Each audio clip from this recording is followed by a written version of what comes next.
Hey boys and girls, and welcome back to another story time with Miss Craps. A couple of weeks ago, I read to you a book called Ada Twist Scientist, and it was about a little girl who dreamed of one day being a scientist when she grew up because she loved to invent and ask questions and do all the things that scientists do. Well, today I have a story called Iggy, Peck, Architect. And I am dedicating this book to all of my friends who love to build. Let's see what you think about Iggy and his job. Iggy Peck Architect is written by Andrea Beaty and illustrated by David Roberts. Young Iggy Peck is an architect and has been since he was 2, when he built a great tower in only an hour with nothing but diapers and glue. "Good gracious, Ignatius," his mother exclaimed. "That's the coolest thing I've ever seen." But her smile faded fast as a light wind blew past, and she realized those diapers weren't clean. "Ignatius, my son, what on earth have you done? That's disgusting and nasty. It stinks." But Iggy was gone. He was out on the lawn, using dirt clods to build a great sphinx.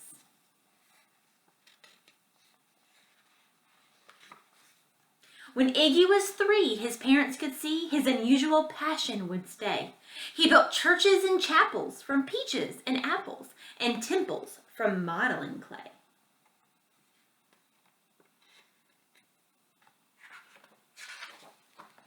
At dinner one night, to his father's delight, Iggy got a bright gleam in his eye, and out on the porch built the St. Louis Arch from pancakes and coconut pie.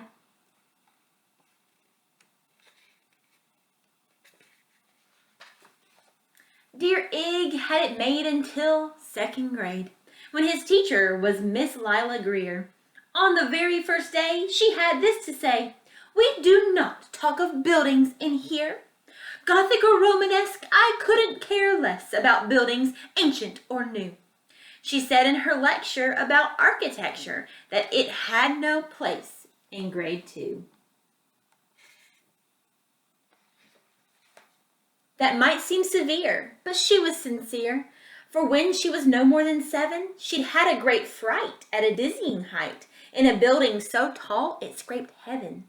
On an architect's tour of the 95th floor, young Lila got lost from the group. She was found 2 days later stuck in a stuck elevator, eating cheese with a French circus troupe.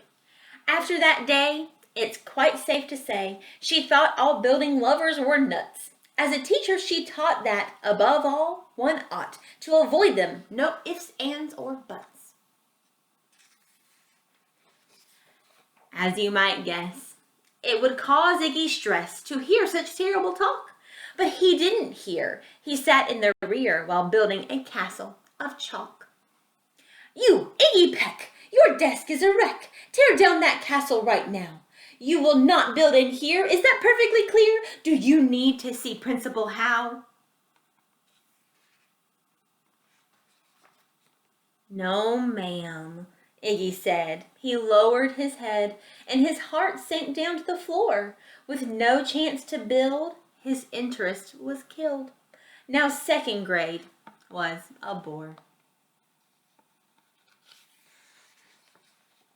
After 12 long days that passed in a haze of reading, writing, and arithmetic, Miss Greer took the class to Blue River Pass for a hike and an old-fashioned picnic.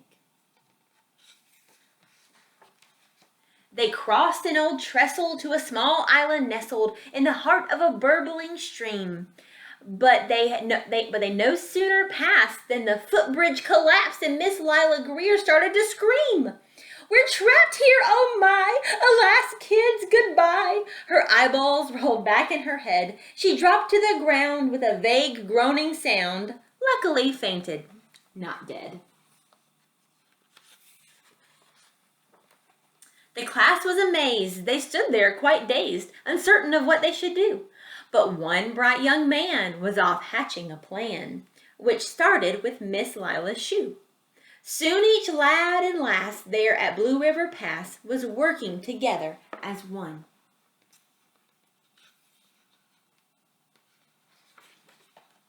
And when she came to, Miss Lila Greer knew that something quite brave had been done.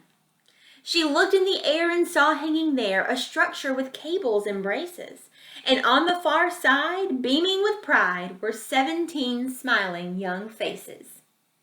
Boots, tree roots, and strings, fruit roll-ups and things, some of which one should not mention, were stretched ridge to ridge in a glorious bridge dangling from shoestring suspension.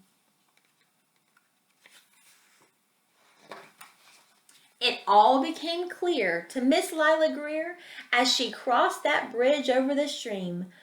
There are worse things to do when you're in grade 2 than to spend your time building a dream.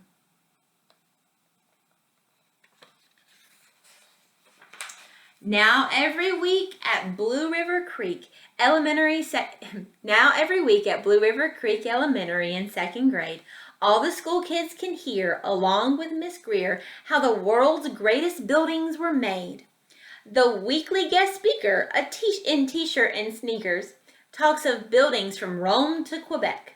Of course, he's the guy who builds towers from pie, that brilliant young man, Iggy Peck. The end. I hope that you enjoyed this story, Iggy Peck, Architect, about a little boy whose dream is to build things. That's what architects do. And I know that there are several of y'all who thoroughly enjoy creating things and building structures. Maybe one day you could be an architect just like Iggy wants to. Who knows? There are lots of possibilities.